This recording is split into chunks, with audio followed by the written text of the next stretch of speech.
Hey, so here we are looking at the Dongar Dashcam power adapter for the Hyundai ioniq5. It's a 10-pin adapter, also suitable for Kias, I believe. All the details are available on the website. I'll pop a link with all that information on.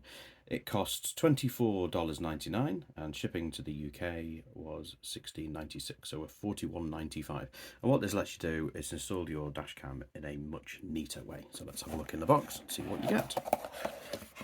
So inside we have the actual adapter itself, which taps into an existing connection, which we'll move to later and have a look at that. You also get a couple of different USB extension leads with different connector types depending on the type of dash cam that you've got. So it's a nice short lead, so you can connect it up and make a nice neat job.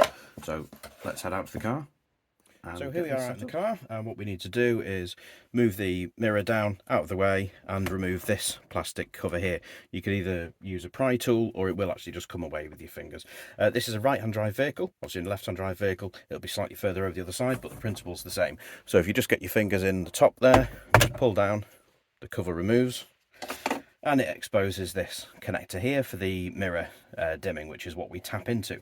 So these connectors just have a little tab that needs pushing sort of upwards, and then you pull the connector towards you, and we can see there that we've got that removed. And all we do is get our Dongar adapter, plug it in like the other way around, that way. There we go. It'll only go one way, so you'll soon know if it's not right. And then the other end just needs to go back into the host socket. As before, let's see if we can get this one right first time. The tab should be at the bottom. It's a little bit fiddly getting your fingers in. Okay, and that's that. And then we just need to push the other little bit out the way there, and then that just exposes our USB cable, which we can then use for our dash cam. So we'll just push that up into the head lining a little bit, and it'll give us our connection here. What you could do is have a USB connection in this gap here and then run the small extension cable, or you could have it loose here. It's entirely up to you.